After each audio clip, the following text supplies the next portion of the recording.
എല്ലാ കൂട്ടുകാർക്കും നമസ്കാരം. നമ്മുടെ പുതിയ വീഡിയോയിലേക്ക് സ്വാഗതം. ഇന്നത്തെ നമ്മുടെ വീഡിയോ ഒരു വെറൈറ്റി ആയിട്ടും നല്ല ടേസ്റ്റി ആയിട്ടും ചിക്കൻ പൊരിച്ചെടുക്കുന്നതാണ്. ചിക്കൻ ഇതുപോലെ ഒന്ന് പൊരിച്ചെടുത്ത് കഴിഞ്ഞാൽ കഴിക്കാൻ നല്ല ടേസ്റ്റും പുറംഭാഗം നല്ല ക്രിസ്പിയും ഉള്ളിലാണെങ്കിലോ നല്ല സോഫ്റ്റുമായിരിക്കും. പൊതുവെ ചിക്കൻ ഫ്രൈ ഒക്കെ ഉണ്ടാക്കുന്ന സമയത്ത് ഇതിന്റെ സൈഡായിട്ട് കുറച്ച് ഗ്രേവി കൂടി ഉണ്ടെങ്കിലാണ് ചപ്പാത്തി പൊറോട്ട പോലുള്ള കാര്യങ്ങളൊക്കെ നമുക്ക് കഴിക്കാൻ സാധിക്കുന്നത്. പക്ഷേ ഈ ഒരു രീതിയിലേക്ക് നിങ്ങൾ ചിക്കൻ ഒന്ന് പൊരിച്ചെടുത്ത് നോക്കിക്കേ, ഇതെല്ലാം കഴിക്കാനായിട്ട് ഈ ഒരു ക്രിസ്പി ചിക്കൻ ഫ്രൈ മാത്രം മതിയാകും. അപ്പോൾ നോക്കിയാലോ എങ്ങനെയാണ് വെറൈറ്റി ആയിട്ട് നമ്മുടെ വീടുകളിൽ ചിക്കൻ ഫ്രൈ തയ്യാറാക്കി എടുക്കുന്നതെന്ന് നമ്മുടെ വീഡിയോയിൽ കൂടെ നമുക്ക് കാണാം. വീഡിയോ കാണുമ്പോൾ നിങ്ങൾക്ക് ഇഷ്ടപ്പെടുവാണെങ്കിൽ നിങ്ങളുടെ വിലയേറിയ ലൈക്കിൽ തരാൻ മറക്കല്ലേ.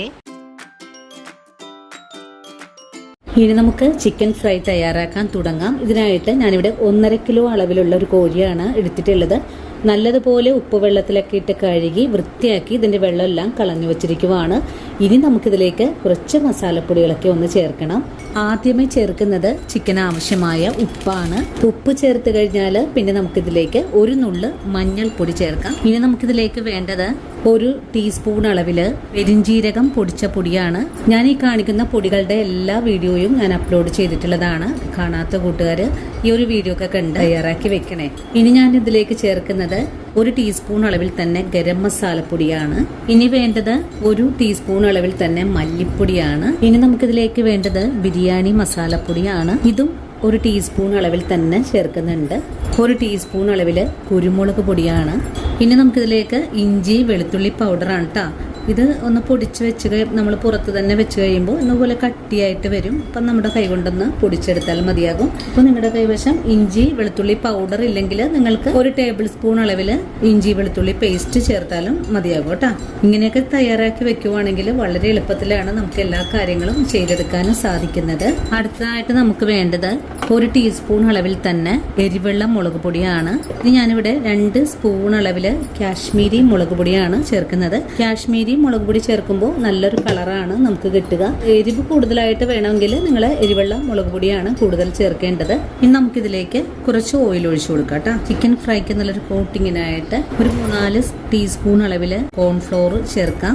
വലിയ സ്പൂണാണ് നിങ്ങൾ എടുക്കുന്നതെങ്കിൽ ഒരു 3 ടേബിൾ സ്പൂൺ അളവിൽ ചേർക്കാം കേട്ടോ. ഇത് നല്ലൊരു മുരിപ്പ് കിട്ടുന്നതിനായിട്ടാണ് ഞാനിവിടെ ഒരു 5 ടീസ്പൂൺ അളവിൽ ചേർത്തിട്ടുണ്ട് കേട്ടോ. നിങ്ങളിപ്പോൾ ഇതിലേക്ക് കോൺഫ്ലോർ ചേർക്കുമ്പോൾ ഒരു 2.5 ടേബിൾ സ്പൂൺ അളവിൽ ചേർത്താൽ മതിയാകും. ഇനി നമുക്കിതിലേക്ക് ചേർക്കേണ്ടത് 1 ടേബിൾ സ്പൂൺ അളവിൽ നല്ല കട്ടിയായിട്ടുള്ള തൈരാണ്. തൈര് എടുക്കുമ്പോൾ പുളിപ്പില്ലാത്ത തൈര് വേണം കേട്ടോ എടുക്കാനായിട്ട്. ഇനി നമുക്ക് ഈ ചിക്കന് ഒന്ന് നല്ല പോലെ ഒന്ന് കുഴച്ചെടുക്കണം. നമ്മളിതിലേക്ക് ബിരിയാണി മസാല ഗരം മസാല ഒക്കെ ചേർത്തിട്ടുള്ളത് കൊണ്ട് നല്ലൊരു ഫ്ലേവറാണ് കേട്ടോ ഈ ഒരു ചിക്കൻ ഫ്രൈ കഴിക്കാനായിട്ട്. നല്ലതുപോലെ ചിക്കനിലേക്ക് ഈ ഒരു മസാല മുഴുവനും തന്നെ ഒന്ന് പിടിപ്പിച്ചെടുക്കണം. നമ്മളിതിലേക്ക് വെള്ളമൊന്നും തന്നെ ചേർത്തിട്ടില്ല. ഈ ഒരു ചിക്കനിലുള്ള ആ ഒരു നനവും പിന്നെ നമ്മൾ ചേർത്തിട്ടില്ല ആ ഒരു തൈരിൻ്റെയൊക്കെ നനവാണ് ഇതിന് കിട്ടുക.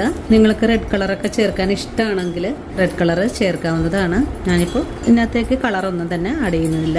അങ്ങനെ നമ്മുടെ ചിക്കനിലേക്ക് നല്ലോണം തന്നെ മസാല ഞാനിവിടെ പിടിപ്പിച്ചെടുത്തിട്ടുണ്ട്. കണ്ടോ, മസാല എല്ലാം പൊതിഞ്ഞൊരു പാകത്തിലാണ് നമുക്കിവിടെ കുഴച്ചെടുക്കാൻ പറ്റിയിട്ടുള്ളത്. ഇനി നമുക്ക് ഈ ചിക്കന് 2-3 മണിക്കൂർ നേരത്തേക്ക് ഫ്രിഡ്ജിൽ വെച്ചു കൊടുക്കാം. ഫ്രീസറിലേക്ക് വെക്കേണ്ട, ഫ്രിഡ്ജിൽ പുറത്ത് വെച്ചാൽ മതി കേട്ടോ. അപ്പോഴേക്കും മസാല നല്ലതുപോലെ ഇതിലേക്ക് പിടിച്ചു കിട്ടും. നിങ്ങൾക്കിപ്പോൾ ഇന്ന് മസാല പുരട്ടി പിറ്റേ ദിവസം ഫ്രൈ ചെയ്തെടുത്താലും കുഴപ്പമൊന്നുമില്ല. അങ്ങനെ ചെയ്യുകയാണെങ്കിലും നല്ല പോലെ മസാല എല്ലാം പിടിച്ചു കിട്ടും. അപ്പോൾ നമ്മുടെ ചിക്കനിലേക്ക് മസാല മുഴുവനും തന്നെ ഒന്ന് പിടിച്ചു കിട്ടട്ടെ. അതുവരെയും നമുക്കൊന്ന് വെയിറ്റ് ചെയ്യാം. അങ്ങനെ നമ്മുടെ ചിക്കൻ ഞാനിവിടെ 2 മണിക്കൂർ നേരത്തേക്ക് ഫ്രിഡ്ജിൽ വെച്ചിട്ടുണ്ടായിരുന്നു. ഇപ്പോൾ മസാല എല്ലാം പിടിച്ച് നല്ല സെറ്റായിട്ട് വന്നിട്ടുണ്ട്. ഇനി നമുക്ക് ഉടൻ തന്നെ ചിക്കൻ ഫ്രൈ ചെയ്തെടുക്കാം. ഇതിനായിട്ട് അയൺ പാനാണ് അടുപ്പിലേക്ക് വെച്ചിട്ടുള്ളത്. നമ്മളിതുപോലെ ഫ്രൈ ചെയ്തെടുക്കുന്ന കാര്യങ്ങളൊക്കെ അയൺ പാനിൽ വെച്ച് ചെയ്തെടുക്കുവാണെങ്കിൽ നല്ലതുപോലെ മുരിച്ചെടുക്കാൻ സാധിക്കും. അതുപോലെ നല്ല ചൂടുള്ളത് കൊണ്ട് പെട്ടെന്ന് തന്നെ ഫ്രൈ ആയി കിട്ടുകയും ചെയ്യും. അതുപോലെ നമ്മൾ ചിക്കനൊക്കെ മാരിനേറ്റ് ചെയ്ത് ഫ്രിഡ്ജിലേക്ക് വെക്കുന്ന സമയത്ത് ഒരു പാത്രത്തിൽ വെച്ചിട്ട് അതൊന്ന് മൂടി വെച്ചേക്കണം കേട്ടോ. തുറന്ന് ഒരിക്കലും വെക്കരുത്. അങ്ങനെയൊന്നും ചെയ്യാൻ പാടില്ല. നമ്മൾ മസാല പുരട്ടിയ പാത്രത്തിൽ നിന്നും ഇതുപോലെ ഒരു പാത്രത്തിലേക്ക് മാറ്റി നല്ല ടൈറ്റായിട്ട് തന്നെ മൂടി വെച്ചിട്ടുണ്ടായിരുന്നു. ഫ്രിഡ്ജിലേക്ക് നമ്മൾ എന്ത് കാര്യം വെച്ചാലും അതൊന്ന് മൂടി വെച്ച് ചെയ്യാനായിട്ട് നിങ്ങൾ പ്രത്യേകം ശ്രദ്ധിക്കുക. ഇനി എണ്ണ നല്ല പോലെ ഒന്ന് ചൂടായി വരണം. ചൂടായി വരുമ്പോഴാണ് ചിക്കൻ പീസുകൾ നമുക്ക് എണ്ണയിലേക്ക് ഫ്രൈ ചെയ്യാനായിട്ട് മാറ്റേണ്ടത്.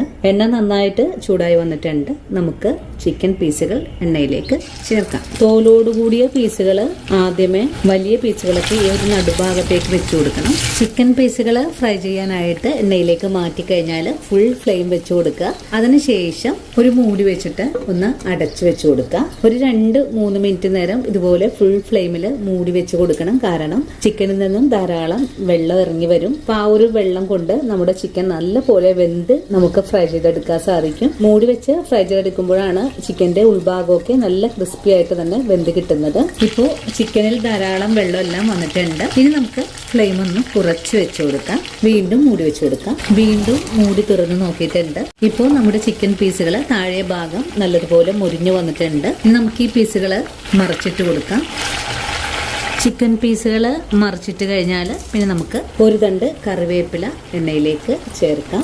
വീണ്ടും നല്ല മുരുമുരാന്ന് തന്നെ നമുക്ക് മുരിയിച്ചെടുക്കാം. അങ്ങനെ നമ്മുടെ ചിക്കൻ ഞാനിവിടെ ചെറിയ തീയിൽ വെച്ച് തന്നെ ഫ്രൈ ചെയ്തെടുത്തിട്ടുണ്ട്. നല്ല ക്രിസ്പി ആയിട്ടാണ് നമുക്ക് ഈ ചിക്കൻ ഇവിടെ പൊരിച്ചെടുക്കാൻ സാധിച്ചിട്ടുള്ളത്. ഇനി നമുക്ക് ഫ്ലെയിം ഒന്ന് കൂട്ടി വെച്ച് കൊടുക്കാം. അതിനുശേഷം എണ്ണയിൽ നിന്നും കോരി മാറ്റാം. ചിക്കനിലേക്ക് മസാല പുരട്ടിയപ്പോൾ തൈരെല്ലാം ചേർത്ത് മസാല പുരട്ടിയിട്ടുള്ളത് കൊണ്ട് പുറം ഭാഗം നല്ല ക്രിസ്പിയും അകം നല്ല സോഫ്റ്റും ആയിട്ടാണ് നമുക്ക് കഴിക്കാനും പറ്റുന്നത്. നമുക്ക് എണ്ണയിൽ നിന്നും കോരി മാറ്റണം. ചിക്കൻ ഫ്രൈ ചെയ്ത് കോരുമ്പോൾ ഈ ഒരു മസാല എല്ലാം മുരിഞ്ഞു വന്നിട്ടുള്ളത് മുഴുവനും തന്നെ കോരി മാറ്റണം കേട്ടോ. അല്ലെങ്കിൽ അടുത്ത തവണ ചിക്കൻ ഫ്രൈ ചെയ്യാൻ വെക്കുമ്പോൾ അതെല്ലാം കരിഞ്ഞു പോകും. അങ്ങനെ നമ്മുടെ ചിക്കൻ ആദ്യ തവണ ഞാൻ ഫ്രൈ ചെയ്തെടുത്തിട്ടുണ്ട്. ഇനി രണ്ടാമത്തെ ചിക്കന് നമുക്ക് ഫ്രൈ ചെയ്യാൻ എണ്ണയിലേക്ക് ഇട്ട് കൊടുക്കാം. ഇതുപോലെ തന്നെ നമുക്ക് എല്ലാ ചിക്കനും ഫ്രൈ ചെയ്ത് മാറ്റാം. അങ്ങനെ നമ്മുടെ എല്ലാ ചിക്കനും ഞാനിവിടെ ഫ്രൈ ചെയ്ത് മാറ്റിയിട്ടുണ്ട്. നമുക്ക് ഇതേ എണ്ണയിലേക്ക് തന്നെയാണ് ഇതിന്റെ ആ ഒരു മസാല തയ്യാറാക്കാൻ പോകുന്നതും. എണ്ണ കുറച്ചങ്ങ് കോരി മാറ്റി കഴിഞ്ഞാൽ നമുക്കിതിലേക്ക് കുറച്ച് 1/4 ടീസ്പൂൺ അളവില് പെരിഞ്ചീരകം ചേർക്കാം. പെരിഞ്ചീരകം പൊട്ടി വന്നു കഴിഞ്ഞാൽ നമുക്കൊരു സവാള വളരെ തിന്നായിട്ട് കട്ട് ചെയ്ത് ചേർക്കാം. നമുക്ക് ഈ സവാള നല്ലപോലെ ഒന്ന് ഇളക്കി യോജിപ്പിച്ച് കൊടുക്കാം. വഴറ്റുന്ന സവാളയിലേക്ക് അല്പം ഉപ്പും കൂടി ചേർക്കാം. വീണ്ടും വഴറ്റിയെടുക്കാം. ഈ വഴറ്റുന്ന സവാളയിലേക്ക് ഒരു ബോൾ വെളുത്തുള്ളി തോലോടുകൂടി ചതച്ചെടുത്തിട്ടുള്ളതാണ്. വെളുത്തുള്ളി ചേർത്ത് ഒന്ന് വഴറ്റാം. കൂടെ തന്നെ ഒരു കഷ്ണം ഇഞ്ചി ചതച്ചത് കൂടെ ചേർക്കാം. ഇഞ്ചി ചതച്ചെടുത്തിട്ട് നമുക്ക് കൈകൊണ്ട് ഇതുപോലെ ഒന്ന് കീറിയാണ് കേട്ടോ ചേർക്കേണ്ടത്. അല്ലെങ്കിൽ അങ്ങനെ തന്നെ ആ ഒരു ഫ്ലേവർ ഒന്നും ഇതിലേക്ക് കിട്ടില്ല. സവാളയൊക്കെ ഒന്ന് സോഫ്റ്റ് ആയിട്ട് വാടിയെടുത്ത് കിട്ടിയാൽ മതി കേട്ടോ. ഒരുപാടൊന്നും മുരിയിച്ചെടുക്കേണ്ട ആവശ്യമില്ല. ഇപ്പോൾ സവാളയൊക്കെ ഒന്ന് നല്ലതുപോലെ മുരിവായി വന്നിട്ടുണ്ട്. ഈ ഒരു സമയത്ത് നമുക്കിതിലേക്ക് കുറച്ച് മസാലകൾ ചേർക്കാം. ആദ്യമേ ഒരു 4 പച്ചമുളക് കട്ട് ചെയ്തിട്ട് ചേർക്കാം. പച്ചമുളകിന്റെ കൂടെ തന്നെ 1 ടീസ്പൂൺ അളവില് കുരുമുളക് പൊടി, 1 ടീസ്പൂൺ അളവില് ഗരം മസാലപ്പൊടി, ഇനി ഇതിലേക്ക് 2 ടീസ്പൂൺ അളവില് ചില്ലി പേസ്റ്റ് ആണ് ചേർക്കുന്നത്. ഇനി ഇതെല്ലാം കൂട്ടിച്ചേർത്ത് നല്ലോണം തന്നെ ഒന്ന് ഇളക്കിയെടുക്കാം. അങ്ങനെ ചില്ലി പേസ്റ്റ് ഒക്കെ ചേർത്ത് നല്ലോണം ഇളക്കി യോജിപ്പിച്ച് കഴിഞ്ഞാൽ നമുക്കിതിലേക്ക് 2 ടീസ്പൂൺ അളവിൽ തന്നെ ടൊമാറ്റോ കെച്ചപ്പ് കൂടെ ചേർക്കാം. വീണ്ടും ഇതെല്ലാം കൂട്ടി യോജിപ്പിച്ച് ഒന്ന് ഇളക്കി കൊടുക്കാം. ഇപ്പൊ നമ്മുടെ ഗ്രേവി ഇവിടെ റെഡിയാണ്. ഇനി നമുക്കിതിലേക്ക് കുറച്ച് വെള്ളം ഒന്ന് ഒഴിച്ചു കൊടുക്കണം. ഇനി ഗ്രേവി നല്ലപോലെ ഒന്ന് ഇളക്കി കൊടുക്കാം. ഫ്ലെയിം കൂട്ടി വെച്ച് കൊടുത്തിട്ട് വേണം ഒന്ന് ഇളക്കി യോജിപ്പിക്കാനായിട്ട്. ഗ്രേവിയിലേക്ക് ഒഴിച്ചു കൊടുത്തിട്ടുള്ള വെള്ളമെല്ലാം വറ്റി ആ ഒരു പച്ച ചുവയ്ക്ക് ഒന്ന് മാറി വന്നിട്ടുണ്ട്. ഇനി നമുക്കിതിലേക്ക് ചിക്കൻ പീസുകൾ ചേർക്കാം. ഇനി ഇതെല്ലാം കൂട്ടി യോജിപ്പിച്ച് ഒന്ന് ഇളക്കി കൊടുക്കാം. അങ്ങനെ വളരെ രുചികരമായിട്ടുള്ള നല്ല കിടുക്കാച്ചി ചിക്കൻ ഫ്രൈ ഇവിടെ റെഡി ആയിട്ടുണ്ട്. നിങ്ങൾ ഇതുവരെയും ഇതുപോലെ ഒന്ന് തയ്യാറാക്കി കഴിച്ചിട്ടില്ലെങ്കിൽ തീർച്ചയായിട്ടും നമ്മുടെ ഈ ഒരു വീഡിയോ കണ്ട് ഒന്ന് തയ്യാറാക്കി നോക്കണേ. വീഡിയോ കാണുമ്പോൾ നിങ്ങൾക്ക് ഇഷ്ടപ്പെടുവാണെങ്കിൽ ചേച്ചി ഒന്ന് സപ്പോർട്ട് ചെയ്യാനും വീഡിയോ കുറിച്ചുള്ള അഭിപ്രായങ്ങൾ കമന്റ്സ് ആയിട്ട് അറിയിക്കാനും മറക്കരുത്. അപ്പോൾ ഇനിയും നല്ലൊരു വീഡിയോ ആയിട്ട് നാളെ കാണാം. അതുവരെയും ഒത്തിരി സ്നേഹത്തോടെ വീണ്ടും കാണാം.